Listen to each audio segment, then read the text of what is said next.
Tunaelewa. Modo wa nyumba. Ulivyosema tu utafuta besha. Haya, msikilizaji.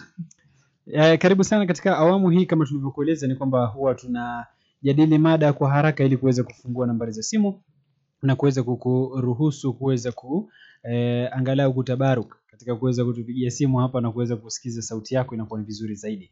Haya, katika mada ya leo tulivyo kuelezea pale awali, msikilizaji, tutakuwa tunaweza kuzungumza kuhusiana na tukio hili. Tukio la tarehe 25 mwezi Juni mwaka jana. Kwamba ilitokea vijana wakaamua kwamba ndio kabisa tushachoka na mambo yalivyo nchini, na sisi wenyewe tutachukua nafasi hii ya kuweza kulalamikia hasa. Kumbuka kwamba ilitokea baada ya swala hili la finance bill ambayo iliweza kuleta maandamano na vijana kuweza kuzungumza kwa kuweza kuelekea mabarabarani, msikilizaji. Lakini la kusikitisha ni kwamba wengi waliweza kupoteza maisha yao kufuatia tukio hilo. Mpaka sasa tunazidi kupokea idadi ambazo zinazidi kuwa nyingi tu kila kukicha. Tunaambiwa ilifikia karibia watu 100 ambao waliweza kuuawa kufuatia tukio hilo, watu 39. Lakini baadaye tu tukio kuongezeka, mara watu wanapatikana wameuawa kwa njia ambayo ni tatanishi na nini. Yani imekuwa ni tukio ambalo linaendelea, msikilizaji. Na jana juzi kukatokea ufichuzi ambao uliweza kufanyika na BBC, ambao waliweza kufanya uchunguzi wao na kuweza kuiweka paruanja, ambayo hivi sasa imeshaanza kuzua mijadala, msikilizaji, watu wakijiuliza. Lakini si kulikuwepo na timu ya IPOA, ambaye IPOA kazi yake ni kufanya uangalizi wa jinsi polisi wanavyofanya kazi yao na kuweza kuangalia utendakazi wao. Je, wanafanya sawa ama namna gani? Uchunguzi wa IPOA ilikuwa imeahidi kwamba itatoa ripoti, lakini mpaka sasa haijatoa ripoti. Ramla, wewe mwenyewe ulipata fursa ya kuweza kuangalia documentary yenyewe upande wako. Kwa yule msikilizaji ambaye hajapata nafasi ya kuweza kuiangalia, ni nini ambacho kiliweza kuangaliwa pale, nini kiliweza kuangaziwa pale, na inaweza kutufanya nini tuweze kuanza kutathmini kuhusiana na swala hili? Kwanza nitaanza kwa fursa ya kusema it was an awakening call. Kuzindua akili zetu. Kuzindua. Lakini si kuamsha in such a way that tulikuwa tumesahau.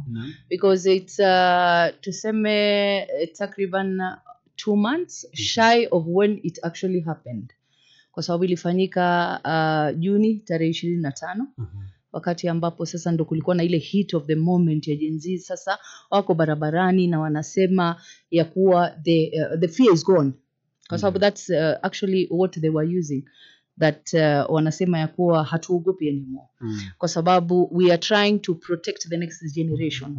Kwa sababu pia walikuwa nasema na wakikashifu generation yetu, sisi millennials, walikuwa nasema sisi tusalie kunyamaza tu. Let them work on it. Kwa sababu wao ni keyboard warriors. Mambo yao mengi waliweza kuyafanya wakitumia keyboard. Waliweza kuzungumza na kutoa zile sentiments zao through the keyboard, ambapo walikuwa na research ya kutosha. Hao ni watu ambao walikalia na kuangalia na kuchanganua ile finance bill ya 2024 na kuonyesha watu kama ile paruanja ambayo wewe umezungumzia. Unajua ni wengi over a decade now, wakati ambapo finance bill inatokezea, ungesimama na Mkenya na umuulize ya kuwa okay sawa, finance bill inatokea ya mwaka 2022, 19, 18 and going back, ambapo every Kenyan what they knew was the briefcase. The content zero. Hakuna mtu anashughulika nayo. Like 70% or so to speak ya Wakenya hawakuwa wanajua ile contents ambazo inapatikana katika ile finance bill over the years, until people started speaking, people started doing research na kuangalia exactly what is contained in this finance bill. Hapo ndo watu waliamka, people opened their eyes, watu wakajua ya kuwa kumbe this and that, this and this happens inside there. Unaona? So after June 25th, wakati ambapo tuliweza kushuhudia hiyo maandamano ya Gen Zs na maafa yakatangazwa way after, wakati ambapo Rais William Ruto aliconcede na akasema okay sawa, we are not going to use the 2024 finance bill. I'm not going to sign. Kwa sababu mwisho unajua ni ile presidential assent. Alisema I'm not going to sign. Okay, sawa. I have considered, nimeona ya kuwa vurugu imezidi, Wakenya wengi wanazidi kuumia, maafa yanazidi. What we reported was 60 plus. Unaona? Lakini kufikia sasa kuna wazazi ambao they don't even know where the kids are. Hawajui kabisa mahali ambapo wanao wako. Wazazi wengi wamezika watoto wao. It has never left the hearts of Kenyans. Haijawahi kututoka. It's just because sometimes the way you fight strategy has to change. Kwa sababu unaona ya kuwa labda hata tukiendelea. Kwa sababu Wakenya they had that zeal. Yani walikuwa nataka sana kuendelea na hii maandamano, but at what expense? Walikuwa naona Wakenya wengi wanazidi kuumia. Mafamilia zinaumia, biashara zinaharibika. Unaona? Wakasema let's take a pause, tutafute strategy tofauti. Lakini believe you me, Abubakar Juma, haijawahi kutoka katika mioyo ya Wakenya yale ambayo tuliweza kushuhudia. Unajua wakati mwingine ukikaa ukumbuke kwamba kuna baadhi ya watu walipigwa risasi mbele ya National TV. Yes. Kwamba mtu ulimuona ndio huyu yuko hai, baadaye ndio huyu ashapigwa risasi, ameuawa. Na si kwamba ati alikuwa, unajua kuna tukio tofauti. Mfano kama mtu akionekana na silaha akauawa, na mtu ambaye hana silaha, huyu ni mtu ambaye anatumia mabango tu kuzungumza, akauawa, ni tofauti sana. Hilo ndio tukio ambalo lilikuwa linatokea wakati huo. Tukikumbuka pia baadhi ya semi za serikali kusema kwamba labda pengine itapita mpende msipende, zilikuwa zinatolewa na kauli ambazo zilikuwa zinatolewa na wale ambao tunawaita waheshimiwa, wakisema kwamba itapita mpende msipende. Wale watu ambao tunaona kwenye street are just criminals. Those are the kind of words they were using, wakisema ya kuwa hawa hata ni mabwenyenye, watoto ambao wanatumia Uber na wakikula KFC. Unaona, ni baadhi ya zile sentiments ambazo ziliweza kutolewa na viongozi ambapo hawakukaa for a second na kufikiria na kujaribu kuwasikiza hawa Kenya. Kwa sababu tukumbuke ya kuwa at the end of the day these MPs that are sitting inside parliament are supposed to be a representation of us. Unajua, wale ni sisi tumewaweka pale so that they can represent our voices. Lakini wakati ambapo Wakenya waliona wanakiuka, kwa sababu Wakenya wengi walisema no, we do not want it.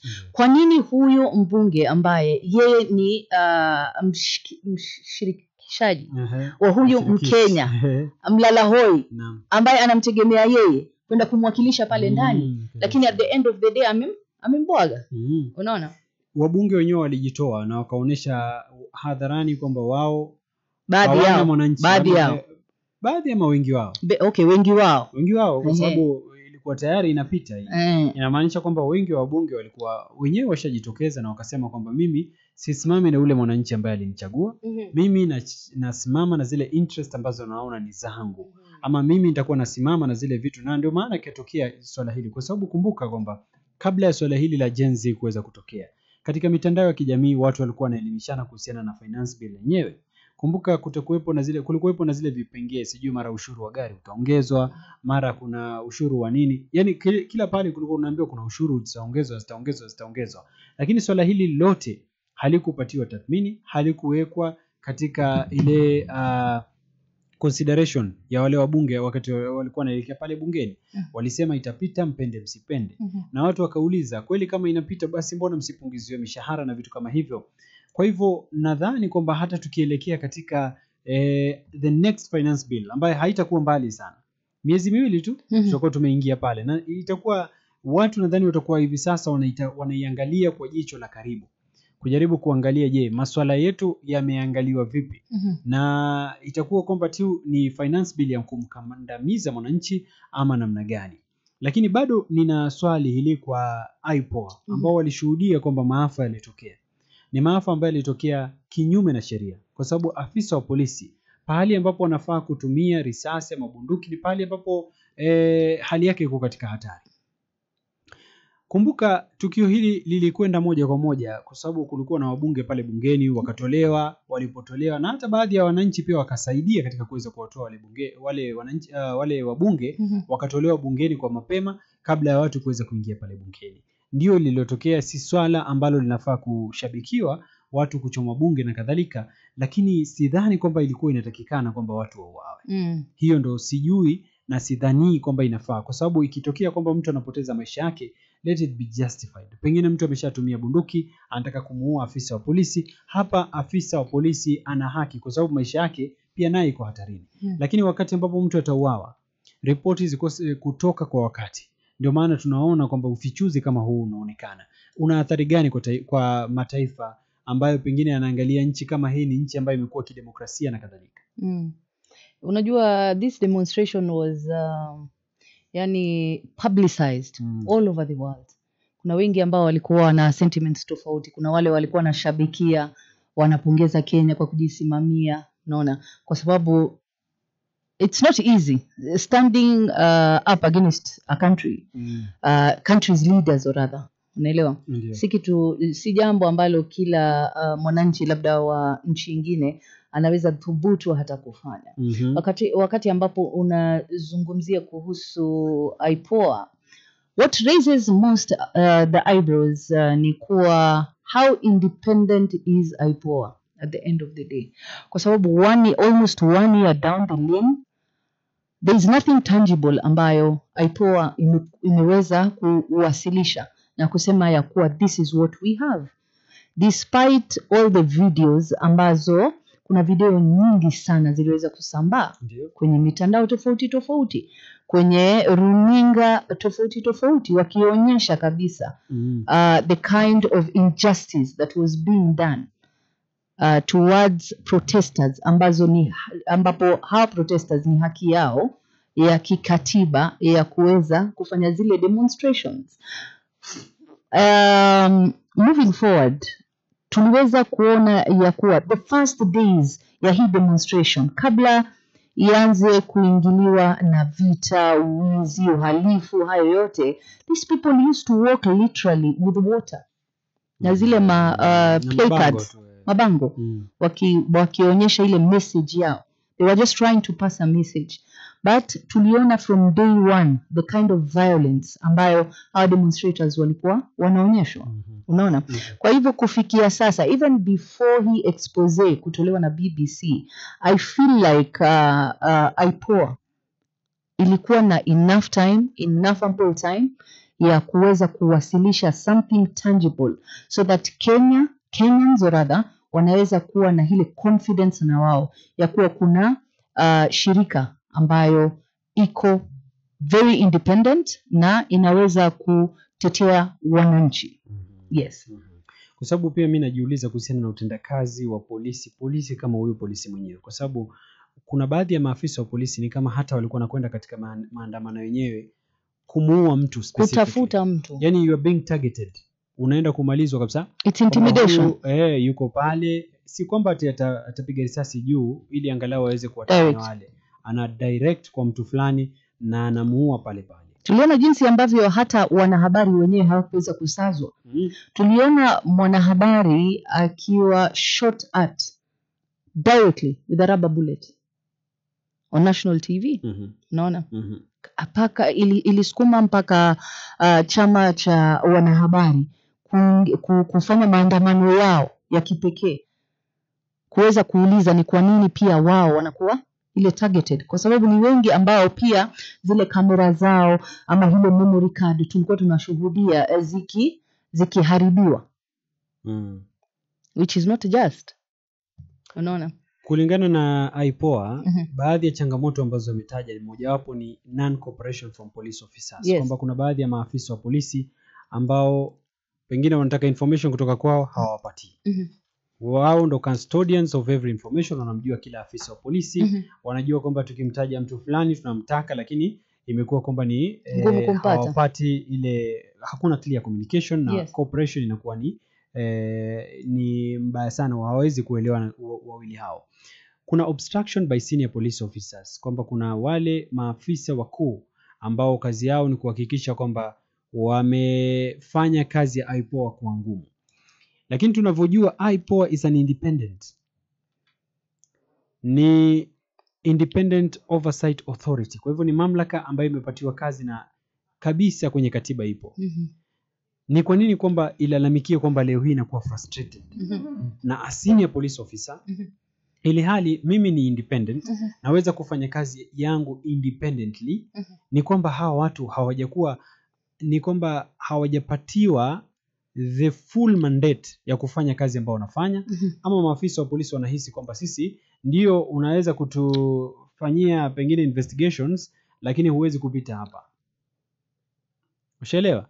Kuna manipulation and interference with evidence, kwamba evidence zinaharibiwa kila wakati.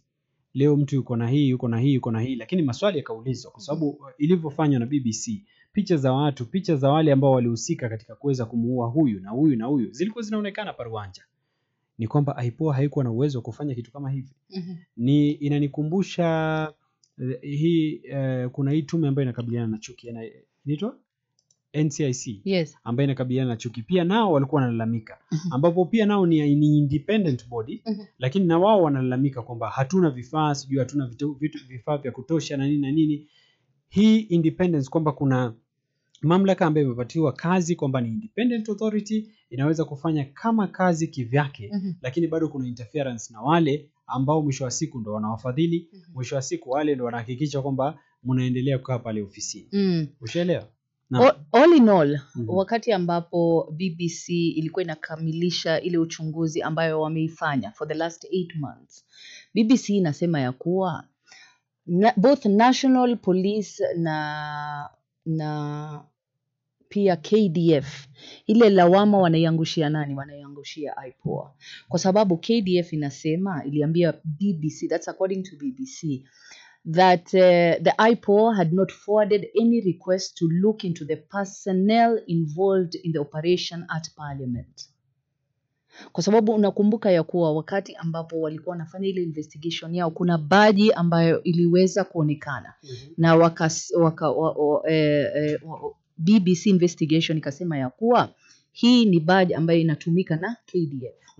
Unaona? Na wakati ambapo waliweza kuzungumza na National Police, bila shaka wanasema ya kuwa National Police ilisema ya kuwa hawawezi kujifanyia investigation wao wenyewe.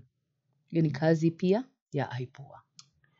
Msikilizaji, ni kwako ambapo mimi nitaleta swali hili kwa sababu ndio maafisa wa polisi tunajua kazi yao. Kazi yao ni kuhakikisha kwamba katika kila pahali ambapo kila sehemu walipo. Mfano tulivyoshuhudia tukio hili ambalo limetokea Narok. Kuna baadhi ya maafisa wa polisi ambao wao wenyewe waliwezwa kujeruhiwa katika tukio hilo. Unahisi kwamba shughuli hii yote ambayo ilitokea katika Juni mpaka sasa, msikilizaji, tunaelezwa kwamba uchunguzi bado haujaweza kufanyika kikamilifu kuwajua wale ambao walihusika na maafa ambayo yametokea mpaka sasa. Je, maafisa wetu wa polisi, msikilizaji, wanajitawala wao wenyewe ama wanafuata sheria? Ndio swali langu. Wasiliana nasi mpenzi msikilizaji, dakika zikiwa 38 zimetoweka baada ya saa 3 kupitia nambari zetu 0727 454 ama 07 38648881. Tufuatilie karibu pia kwenye mtandao wa YouTube ambapo utatupata live pale, na tunakaribisha maoni yako bila shaka kuhusiana na mada kuu siku ya leo. Kwa sababu mara nyingi kukitokea maandamano leo hii huwa tunalalamikia sana kuhusiana na conduct ya maafisa wetu wa polisi. Na mara nyingi huwa inaulizwa, je, ni ile training hawajapatiwa kwamba leo hii kukitokea maandamano eneo fulani wanafaa kujibeba kiasi fulani, wanafaa kufanya hili ama hili. Msikilizaji, hebu kwanza nikusikize. Nami Ikra FM. Hello Ikra. Haya.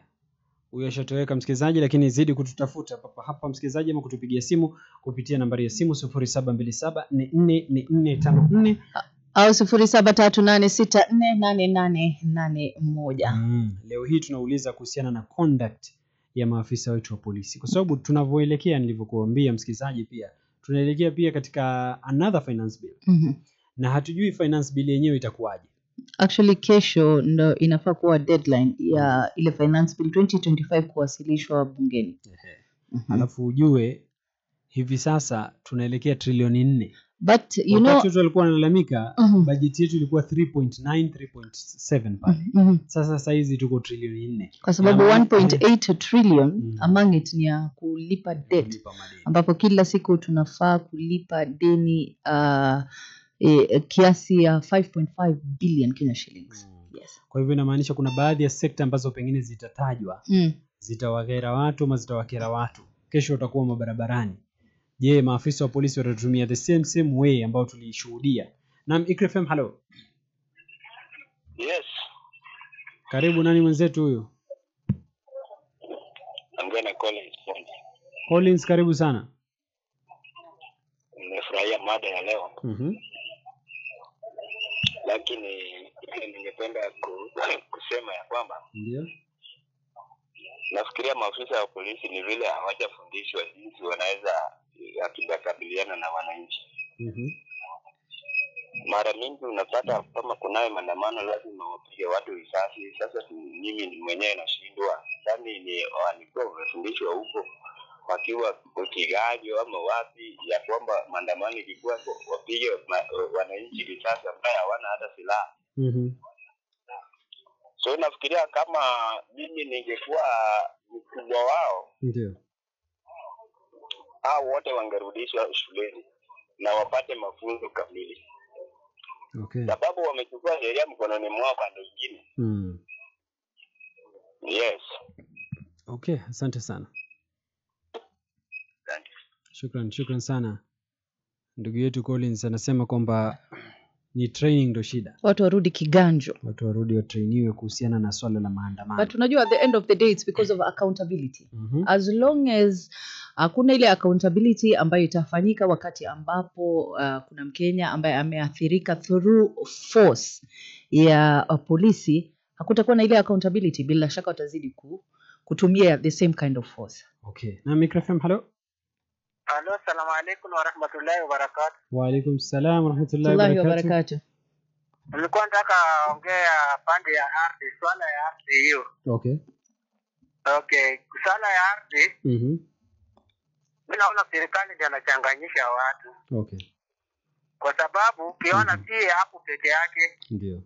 Ni kila pahali. Sababu saizi wanasema ile maneno ya architectural block hiyo.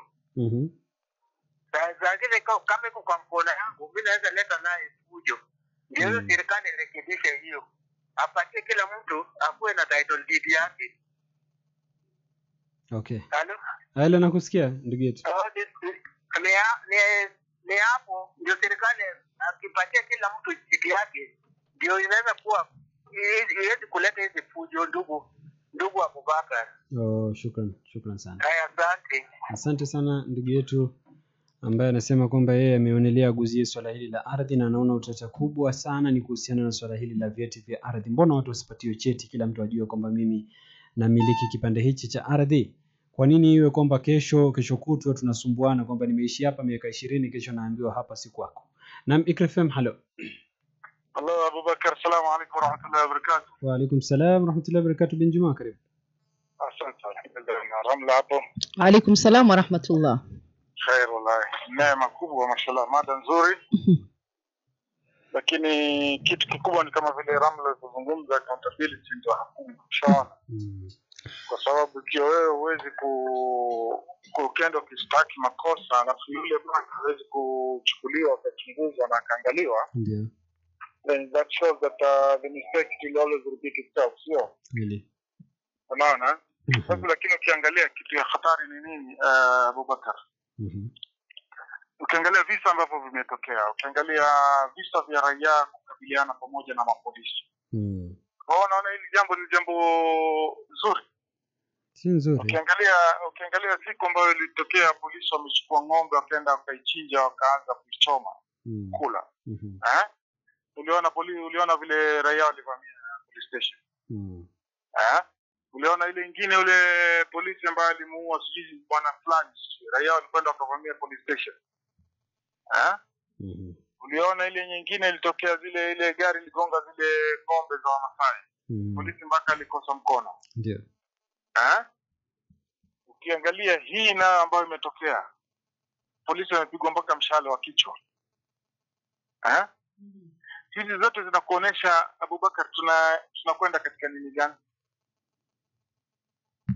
Ikiwa sasa hivi serikali haiwezi kuweza kuzuia raia na haiwezi kuzungumza na raia na haiwezi kuwa hiyo ndio nini ambao ndio serikali ambayo raia wanabidii kwa wao wanaweza kwenda kwao wao wakawatetea. Sasa wao wanakwenda kinyume na wao. Wanafikira raia sasa wanachukua nini sheria kutoka nini gani? Kwa hivyo hii nchi inakwenda vibaya.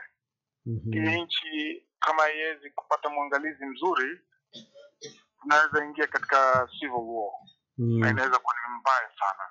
Kwa sababu inaanza namna hii. Watu wanaanza kuchukua sheria na wanaanza kupata confidence ndani yao na kuwa na confidence ya aina hiyo inaonyesha nchi itakwenda pale pabaya. Sawa. Nyingine angalia hawa watu ambao wao wamechaguliwa kusimamia hizi nini idara. Kama haipoa. Ndio. Nani ndio amechaguliwa? Alikuwa na shutuma katika masuala ya mambo ya uchaguzi. Ukiangalia ile gender violence na kila kitu yule nini mwenyekiti ambaye amechaguliwa kusimamia yani ku represent na kila kitu ni nani? Yule ambaye alimfinya mwanamke kwenye pua. Unaona? Watu ambao integrity zote zinaonyesha ni mbovu zote. Sasa sana tukiwa tutachagua watu namna hii, that shows that wallahi we don't have any hatuendi na history. Na tukiwa hatuendi na history, this is what comes back to us. Kwa mimi kitu ningesema tu kweli ni kama vile kuunga tu Ramla. Hii nchi inataka accountability. Inataka watu ambao wanaangalia masuala yametokea wapi na ni nani ambaye anasema kweli, kwa sababu sasa hivi political space imekuwa ni sana. Okay. Haujui nani anasema kweli, haujui nani anasema uongo. Unaona? Raia wanakimbia huku. Ule mwingine alishikwa na pesa almost about 13 point something million, sio? Uliona wananchi walitoka wakawa wanamtetea nani? Sasa angalia, je, sasa sisi tuko wapi mpaka sasa hivi? Kwa hivyo inatakikana ukweli kama ni kurudisha watu shule, na mimi sioni kwa hawa watu wanaenda kufundishwa namna hiyo. Kwa sababu kule wanakwenda kufundishwa na kila kitu ni wanafundishwa ku protect property za mwananchi, na kama vile ulivyozungumza mwanzo wa Abubakar, once you don't have haujaona raia kuna kitu cha kukushtusha wewe kwa anaweza kukumaliza, wewe hauna haja ya withdraw gani yako. Ushaona? Sasa hizi sheria ambazo wao kunazo ndani ya vitabu zao, mbona hawazitumii? Okay. Kwa mpaka sasa hivi sisi tuko na problem. Mpaka sasa hivi sisi sote tunafaa kukaa chini tujirudishe sote kwanza kujiuliza ndani ya nafsi zetu, who is right? Asante. Na mwisho kumalizia, ndio mimi nawalaumu sana idara yetu kwanza ya matangazo media. Kwa sababu mpaka sasa hivi kwa nini sisi tuende kukopa matangazo kutoka BBC? Sisi hatuna hiyo footages. Kwa nini tunaficha ukweli? Mpaka BBC ndio wanaweza kutoa sasa hivi, watu ndio wanaanza kuzungumzia hizi habari. Kweli. Kwa hivyo utakuta sisi tuko na matatizo makubwa sana as Kenyans ourselves. Assalamu alaikum wa rahmatullahi wa barakatuh. Wa alaikum salaam wa rahmatullahi wa barakatuh. Shukran sana bin Juma, na mtazamo wako pia ndio mtazamo wangu vile vile, lakini wakati mwingine pia tunafaa kujua na sijui kama Ramla utakubaliana na mimi kwamba kuna pahala ambapo labda pengine wewe ungesema mtu fulani amehusika, ungekuwa targeted, lakini this is an international media. Wakati wa kusema itakuwa rahisi kwao, lakini wewe itakuwa very targeted. Ni wanahabari wangapi ambao wamepoteza maisha yao kwa sababu ya habari ambazo walikuwa wanazifuatilia? So are we really independent as media organizations? Pia ni swali ambalo tunafaa kujiuliza. Na IKRFM, hello. Shukran sana Abubakar bin Juma, shukran sana Ramla. Muhammad Karim. Wassalatu wassalamu ala al-habib al-Mustafa Muhammad alayhi salatu wassalam. Kwanza salamu kwenu umma kwa jumla wa Kenya wote, Waislamu na wasoko Waislamu wote, salamu ni kwao. Mimi nauliza wote wanaosikia idhaa BBC ni nani? BBC ulitumana nani? BBC iko wapi kwa haya yanatendeka hivi sasa katika Palestina? Watu zaidi ya 100 wanauliwa na zaidi ya kadhaa na jariwa. Bora sio report jua hilo. BBC iko wapi kwa yale yanatendeka Yemen? BBC iko wapi kwa yale yanatendeka Burkina Faso? Ibrahim yule maana rais yule ambaye maana yake anasaidia raia yake. Faransa anatoa pesa maana yake wanataka kuuliwa. BBC iko juu ya hii wapi? Mbona isitoe juu ya hilo? Sasa swala wakati tunasema sisi hatusemi watu uliwe, lakini watu nafaa kuwa na nidhamu. Hawa aliuliwa hakuuliwa katika manyumba zao, hawa aliuliwa hakuuliwa katika kazi yao, hawa aliuliwa wapi? Walikuwa wanafanya nini? Kama unasema polisi wapimaja mkosa, je hawa raia maana yake wanachoma duka ya watu? Je wanachoma gari ya watu? Wananyang'anya mali watu njiani? Sasa ikiwa tunasema polisi amefanya makosa, je hawa tutasema nini? Kenya serikali nafaa kuangalia usalama ya wananchi, mali ya wananchi, maana yake roho ya wananchi. Sasa ikiwa watu wanafanya hivyo, nani ataangalia? Na polisi ikichukua hatua unakashifiwa, umetumia nguvu zaidi. Hawa wametumia nini? Wakati wanaingia katika bunge wanachoma kwa siku 3, hasara ngapi wameleta kwa nchi hii, kwa wananchi ya nchi hii? Maduka nafunja, kioski nafunja, nyanya mama mboga nyanya yake na nyaganywa. Polisi ingefanya nini? Abubakar bin Juma na Ramla ingeangalia na macho tu. Bona tunapenda sana polisi hawa, pia ni vijana wetu wananchi ya Kenya. Kwa hivyo mimi namwambia serikali wacha mambo ya BBC, hii yote wametengeza wao waweza kujikashifu. CNN hii yote ni yao, maana yake idara ujasusi, maana yake wanaingia watu wengine. Bona wazizungumze anayetendeka katika nchi yao katika dunia nyingine, bona anatuingilia. Hii ni upuzi. Ndio. Kwa hivyo wananchi wajiangalie, wazazi waangalie watoto yao wanaenda wapi, wanatoka wapi, wachunge. Wewe unawaacha mtoto yako unakuja duka ya watu kisha unadiadia? Hapana, hii hapana. Sawa, serikali lazima kae macho, serikali lazima angalie mali ya umma. Shukran sana, Mwenyezi Mungu atuongoze. Wa sallallahu ala al-habib. Assalamu alaykum wa rahmatullahi wa barakatuh. Wa alaykum salaam wa rahmatullahi wa barakatuh. Abu Muhammad anaiangalia katika jicho tofauti sana. Yeye anasema analaumu the conduct ya watu wote ambao walikuwa pale. Anasema kwamba je, watu waliuliwa manyumbani kwao? Lakini hapa katika swali ambalo tunaulizana, mtu akatumia mawe leo, mtu akatumia pengine vibango leo hii kuweza kuzungumzia haki yake, anaruhusiwa kuuawa? Ndio swali ambalo tunaulizana hapa msikilizaji. 52 baada ya saa 3, 0727445454. naona muda wetu pia nao unakimbia. Au 0738648881. Mpenzi msikilizaji, tukipokea maoni ya mwisho. Naam, IKFM hello. Salamu alaykum.